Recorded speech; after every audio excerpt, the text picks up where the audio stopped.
అందరికీ నమస్తే. నేను మీ Shweta. Welcome to Tanvika kitchen. ఈరోజు ఎంతో స్పెషల్ అయిన రాయలసీమ స్పెషల్ ఒగ్గాణిని మీ ముందు తీసుకువచ్చాను.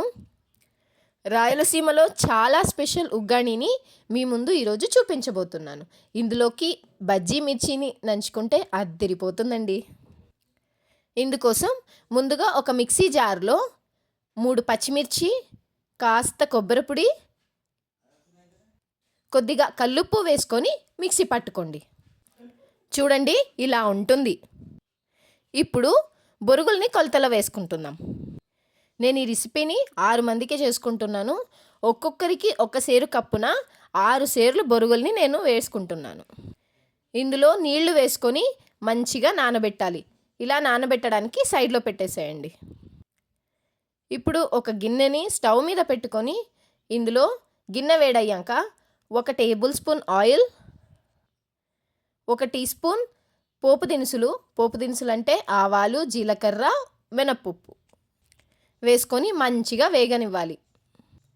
ఇలా వేగిన తర్వాత ఇందులో గుప్పెడు కరివేపాకు వేసి మంచిగా వేయించండి. మొత్తం ఇలా కొద్దిగా వేగిన తర్వాత ఇందులోనే కట్ చేసి పెట్టుకున్న 3 చిన్న సైజ్ ఆనియన్ ముక్కల్ని వేసి మంచిగా కలుపుకోండి.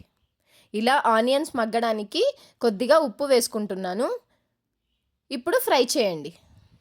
ఇలా ఫ్రై చేసిన తర్వాత బ్రౌన్ షేడ్ కలర్ వచ్చిన తర్వాత ఒక పెద్ద సైజ్ టమాటో ముక్కల్ని వేసి మంచిగా కలుపుకోండి. టమాటో ముక్కలు మంచిగా మగ్గడానికి ఇందులో పసుపు వేసుకుంటున్నాను. ఇప్పుడు మంచిగా కలుపుకోండి. ఇలా కాస్త మగ్గిన తర్వాత ఇందులో నేను ఆల్రెడీ మిక్సీ పట్టి పెట్టుకున్న పచ్చిమిర్చి పేస్ట్ని వేసేసేయండి. వేసి మంచిగా కలపండి. ఇలా మొత్తం పచ్చిమిర్చి పేస్ట్ పచ్చిగా వేసేసాను కదా, అది మంచిగా దోరగా వేగడానికి కొద్దిసేపు మంచిగా మరగనివ్వాలి.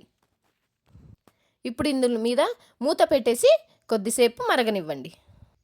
ఇలా వేగిన తర్వాత స్టవ్ ఆఫ్ చేసేసి ఇందులో 2 నిమ్మకాయలని పిండి పెట్టండి. ఇలా నిమ్మకాయ పిండి పక్కన పెట్టిన తర్వాత ఇలా మంచిగా కలుపుకొని ఇందులో మనం ఆల్రెడీ నానబెట్టి పెట్టుకున్న బొరుగుల్ని కాస్త కొద్దిగా వేసుకుంటూ ఇలా కలుపుకోండి. ఇలా మంచిగా కలిపిన తర్వాత ఉప్పు కారం సరిపోయిందో లేదో చూసుకొని కావాలంటే మీరు వేసుకోవచ్చు. ఇలా మంచిగా కలుపుకున్న తర్వాత దీన్ని ఇంకొకసారి స్టవ్ మీద పెట్టుకొని మంచిగా 2 నిమిషాల పాటు పైకి కిందికి మంచిగా వేయించండి. ఇలా వేపిన తర్వాత బజ్జీ మిర్చితో నంచుకుంటే చాలా బాగుంటుంది. అంతే అండి.